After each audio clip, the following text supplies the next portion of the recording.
Hai guys, kali ini aku akan ceritain sebuah cerita. Ini latarnya ada di Seoul, di Korea ya. Jadi di distrik Mapo ini nih bagus gitu ya kan pemandangannya. Rumah-rumah zaman dahulu atau namanya hanbok ini udah disulap jadi kayak penginapan modern gitu. Tak terkecuali juga milik Kim Ji Hoon. Dia ini 28 tahun ya, seorang pemuda asal Korea Selatan juga yang mempunyai satu hanbok yang ia sewakan gitu kan. Jadi kayak penginapan gitu. Dia di sana itu sendirian. Tapi dia nih kayak ada suatu bisa dibilang kayak kelainan gitu mungkin ya.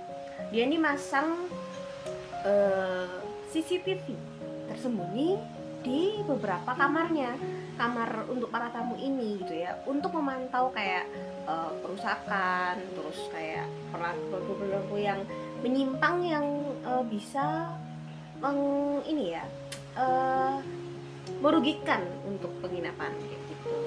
Nah, sampai suatu hari ini dia nih berpapasan dengan seorang perempuan bernama Rani. Dia ini dari Indonesia, guys. Dia ini agak clumsy gitu ya, yang agak tulus-tulus gimana gitu. Dengan pakaian yang seadanya, dengan koper yang hampir pecah, dengan tas ransel yang udah usang dan juga eh, barang-barang fandom Korea yang udah mulai lusuh. Rani ini menyewa salah satu kamar di tempatnya si Jihun ini, di kamar teratai gitu. Nah, si Rani ini manggil si Jihun ini dengan sebutan siapa? Opa Tampan. Rani ini umurnya 25 tahun ya guys. Dia ini asalnya dari Jawa Tengah. Nah, akhirnya tuh apa ya? Terlihatlah semua kegiatannya Rani yang ada di dalam kamar teratai itu. Gitu guys. Nah, ternyata setiap pagi Kim Ji Hoon ini ya, bukan bahkan setiap harinya, dia nih melihat semua gerak-gerik Rani mulai dari jam 7 pagi, kayak dimulai dia bangun, dia makan apa, sesi dia berbicara sendiri di depan cermin untuk biar frasa Koreanya ini lebih dapat gitu, dan itu kadang mengundang tawa gitu untuk Ji Hoon ya. Terus dia kadang eksperimen-eksperimen makanan seperti dia nyampurin apa ya, bumbu rendang instan nih ke dalam kimchi gitu kan, kayak hah, ngapain nih cewek gitu mungkin kali ya di dalam hatinya si Jihun ya kan. Terus kayak ya banyak lah, terus dia dengerin lagu di headsetnya dia sambil nari-nari gak jelas gitu, ngikutin girl band Korea gitu ya kan, ngikutin fansnya dia, apa sorry, ngikutin idolnya dia yang ada di Korea kayak gitu ya. Banyak hal itu yang akhirnya membuat Jihun ini terhibur ya, tertawa gitu melihat semua kelakuannya si Rani ini. Jihun ini dulu punya pacar guys, orang Indonesia juga selama 3 bulan, tapi dia nih nggak tahu apa-apa. Sedangkan tentang Rani dia baru 3 hari aja, dia udah mengenal segala hal tentang Rani tanpa sepengetahuan Rani tentunya, karena dari apa, CCTV. Nah, lalu pada suatu hari ini si Rani ini abis nyuci-nyuci, terus dia ini kayak kaget gitu, kayak panik. Dia nyariin salah satu barangnya dia yang hilang guys, yaitu apa? Sepasang pachinko yang bergambar pachinko gitu ya, warnanya abu-abu. Nah, dia ini nyari ke seluruh ruangan, ternyata nggak ada. Dan akhirnya sampai dia ini ngira kamarnya ini ada hantunya karena kosakinya ini diambil. Nah, Jihun yang mengetahui ini ya, ternyata kosaki ini ada di dalam disempitan bungkus keripik kentang gitu loh. Nah, bersembunyi di sana ya kan. Emang dasarnya si Rani ini pikun. Nah, Jihun ini taunya ketika dia bersih-bersih itu dia nggak sengaja taruh di situ. Nah, akhirnya sambil kayak nyari terus dia nih kayak hantu balikin kaos kaki aku kayak gitu kan, random banget ya kan. Nah, akhirnya sama Jihun ini Rani ini ditelepon guys, ditelepon nih, Rani sih kayak gitu, ada apa kok di kamar kamu kayaknya ada suara ribut-ribut ya, aku dengar dari luar, kata dia begitu. Dia bilang, ada barangku yang hilang, barangku kecil berwarna abu-abu dia hilang. Nah, aku yakin di sini ada pencuri, kata dia begitu. Terus Jihun nyangkal kan, nggak mungkin gitu, di kamar yang tertutup nggak mungkin ada pencuri, coba kamu cari yang lebih jeli lagi gitu ya kan. Tapi aku udah mencarinya kemana-mana nggak ada. Ya mungkin kamu lupa, entah kamu setelah makan atau di dekat tempatmu terakhir kamu makan atau beraktivitas lainnya gitu ya kan, hampir keceplosan gitu si Jihoon kan. Terus kayak oke, akhirnya sama Rani ditutup kan tuh, terus dia lanjut nyari nih di deketnya yang aku bilang tadi, dan ya ketemu. Nah ini Rani mulai kayak, ada apa nih, kok bisa tahu gitu ya kan, apakah ini cuma kebetulan aja gitu. Nah akhirnya Jihoon pun menyadari kalau perasaannya dia ke Rani ini semakin dalam guys.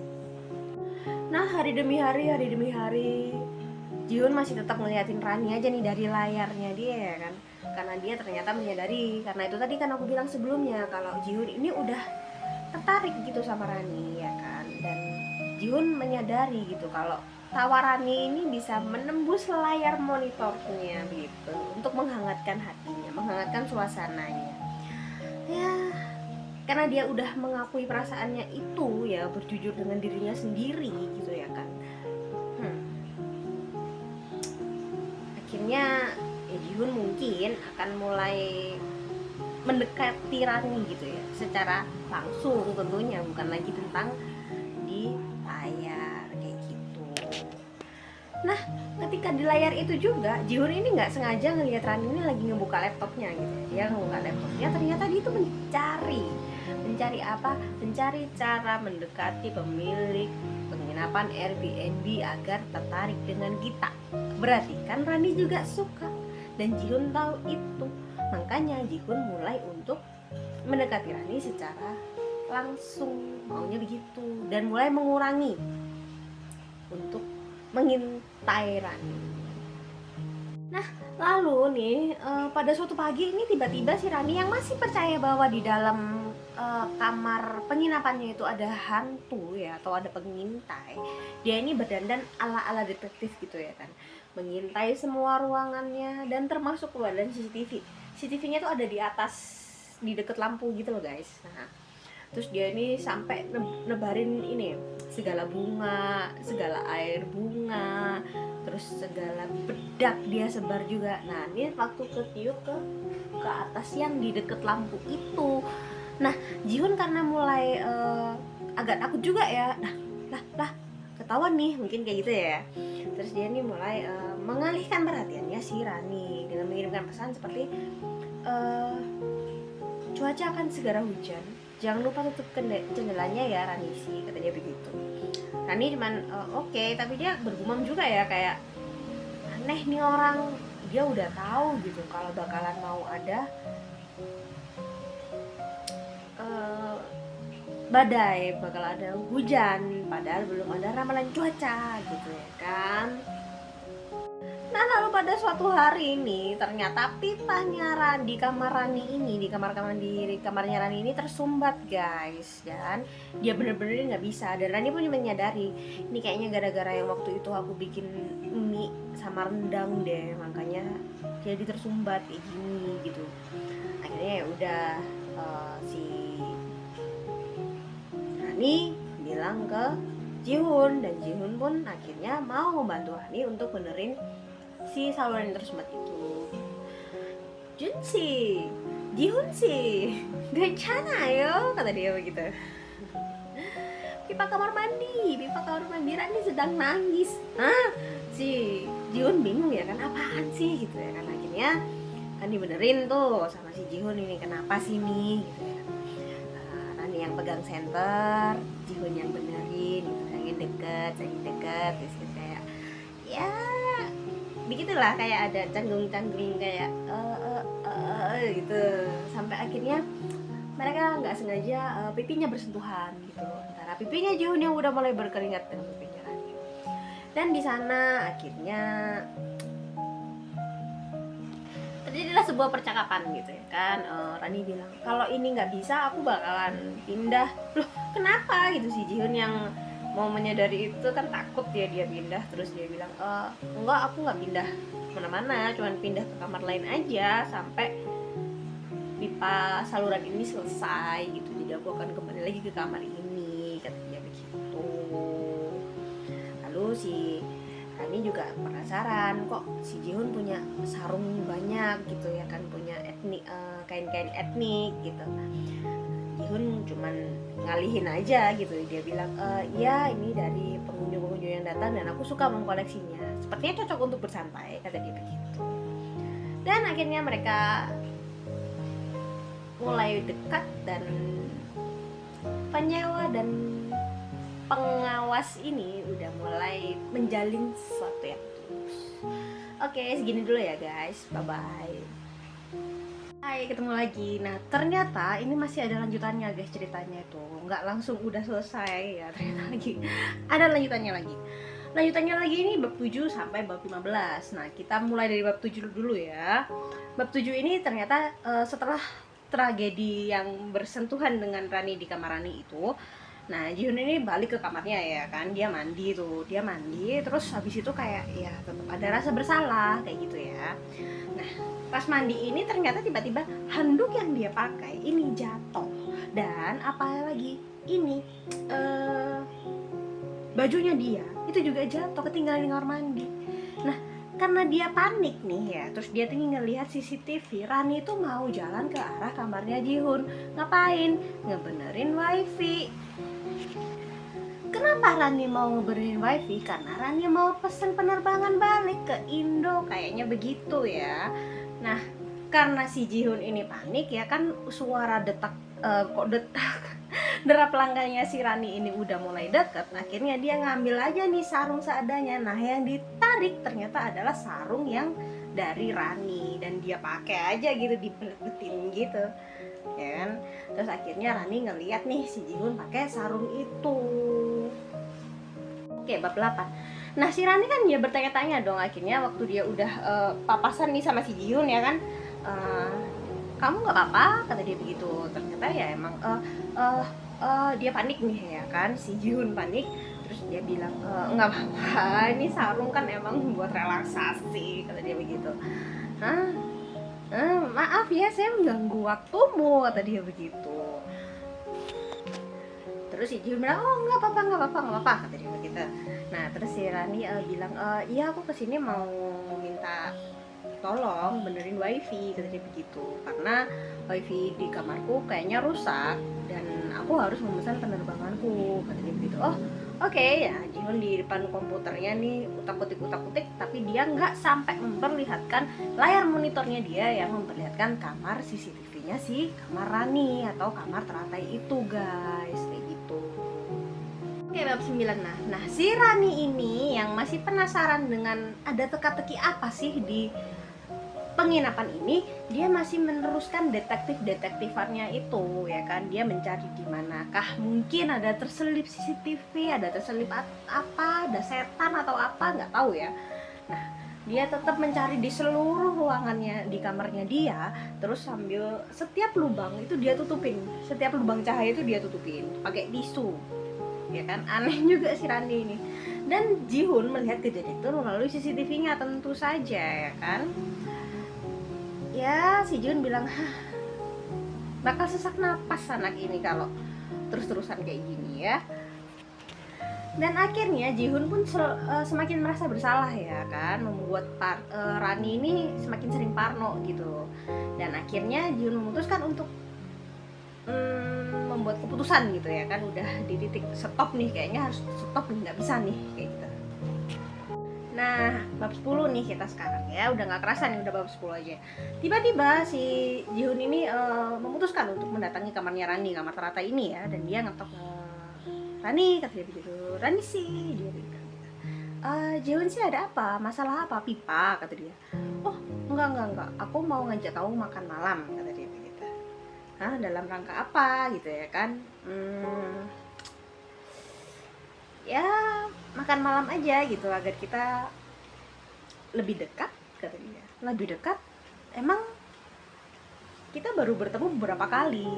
Kalau sepengetahuan Rani, mereka hanya bertemu 2 kali, saat mereka datang dan pas benerin pipa, terus ya yang kemarinnya lagi tuh yang wifi, terus yang sekarang gitu kan. Maksudnya nggak banyak gitu mereka intens ketemu gitu. Terus dia bilang, iya aku tertarik sama kamu, aku suka melihat caramu tertawa, aku suka semua kekonyolanmu. Hampir aja keceplosan nih ya kan. Dari mana kamu tahu aku suka tertawa, kata Rani. Ya aku suka melihatmu di sekitar properti, kata dia begitu. Rani bilang, baiklah, oke, aku mau, katanya. Nah, akhirnya kita masuk bab 11 ya. Bab 11 ini akhirnya mereka nih jalan-jalan nih ke pasar malam Kencan gitu ya, di distrik Myeongdong di Korea. Lalu ya si Jihoon ini nawarin Rani ya, di sana ada hotdog madu. Kamu kan suka madu kah? Itu dia udah mulai, hah? Dari mana kamu tahu? Dia bilang gitu. Iya, aku tahu karena itu naluri pemilik Airbnb, kata dia begitu. Mencoba untuk menetralkan perasaan Rani ya, perasaan penasarannya Rani itu atau kecurigaannya Rani itu. Lalu dia menunjukkan, lucu sekali, lihat ini ada merpati, kata dia begitu. Hah, jangan sebut nama hewan itu, aku benci, kata dia gitu ya kan. Hah, kenapa? Ya aku benci aja, gak suka. Pasti gara-gara kejadian di taman itu ya. Ya, di taman itu yang sama temanmu yang suka mengirim stiker udang, kata dia. Hah? Aku nggak pernah ceritain ini ke siapapun, kata dia begitu. Oh, enggak, stiker udang itu sangat populer kok. Enggak. Aku nggak pernah ceritain ini ke siapapun. Dan Rani akhirnya dia mulai marah dan menuduh bahwa Jihoon selama ini telah memata-matai dia, gitu guys. Nah, kita masuk di bab 12. Nah, Rani ini dengan amarahnya akhirnya kan balik nih, dia pulang ke Airbnb-nya, ke penginapannya ya kan. Lalu dia mengemasi semua barangnya, memasukkan ke dalam koper dan langsung mau keluar nih, langsung papasan sama si Jihoon, kan dikejar nih, jelas pasti dikejar lah ya. Tunggu Rani, aku bisa jelasin semuanya, dan nggak perlu gitu. Terus tiba-tiba kopernya dia nih kejatuh, gubrak gitu ya kan. Saat kopernya kejatuh nih, dia ngelihat ada kabel di bawah mejanya. Loh, ada kabel, dia kata begitu. Kabel apa ini, kata Rani. Jangan disentuh, itu kabel charger lamaku, ada setrumnya. Udah terlambat sama Rani, ditarik, dia lihat tuh kemana arah kabelnya. Ternyata itu mengitari seluruh ruangannya, dan ternyata berakhir di mana, di lukisan. Nah, terus si Jihoon bilang, jangan sentuh lukisannya, itu lukisan punya nenekku, sangat rapuh. Udah terlambat juga ya kan, udah diambil aja nih sama si Rani.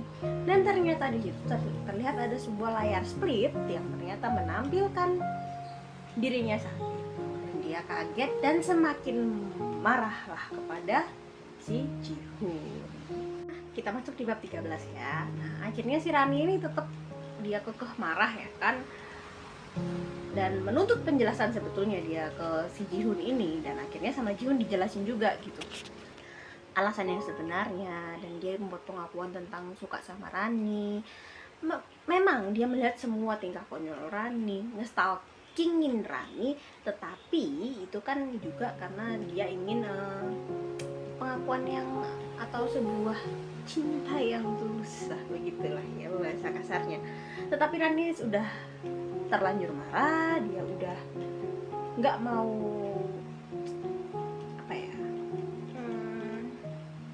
udah nggak mau denger lah ya, intinya dia semakin marah. Dan akhirnya setelah kejadian itu terjadilah sebuah perpisahan di antara mereka, dan tentunya Jihoon sangat menyesalinya ya.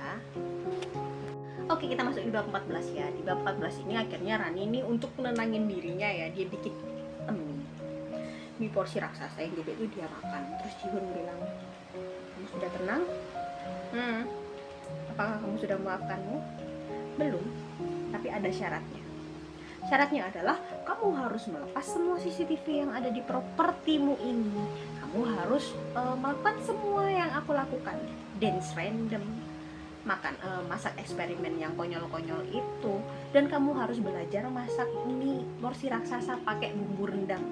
Dan juga selama 1 bulan kita kencan, kamu harus pakai sarung kemana-mana. Dan ya, Jihoon patuh demi apa? Demi dapat maaf dari Rani. Udah kayak anak anjing gitu ya kan. Penebusan dosanya semua nih akhirnya dilakukanlah oleh Jihoon dengan sepenuh hati tentunya. Oke, kita masuk di bab terakhir nih. Di bab 15 ini akhirnya ya udah berbulan-bulan kemudian ini akhirnya mereka nih ya akur ya kan, karena setelah kejadian itu ya kan, akhirnya mereka nih akur. Dan sekarang kamar teratai itu menjadi unit bersamanya si Rani dan si Jihoon gitu. Jihoon yang setiap hari bereksperimen memasak mie kesukaan Rani ini, kimchi dan rendang, campur akhirnya berhasil gitu ya kan, berhasil. Dan Rani suka, kata si Jihoon ini sangat otentik Jihoon dan Rani, kata dia begitu. Emang bisa aja si Jihoon ya. Dan Rani ini guys, FYI aja, dia di Korea ini memperpanjang masa tinggalnya dan dia menjadi guru online lepas ya kan. Dan akhirnya Rani tiba-tiba nyeletuk gini, kadang aku masih ngerasa diawasi aja sih di sini. Terus Jihoon, aku bersumpah semuanya sudah aku lepas, aku tidak mengawasi siapapun termasuk kamu Rani, katanya. Oh enggak ya, cuman karena kebiasaan aja gitu. Terus si Jihoon bilang, ya tapi aku sekarang udah lebih bahagia karena aku nggak perlu lagi ngintai kamu, karena aku udah bisa melihat semua kekonyolanmu dan tawamu langsung tanpa harus lewat CCTV. Akhirnya mereka berdua nih tertawa bersama-sama menggema di seluruh ruangan. Dan yes, this is happy ending guys, bye bye.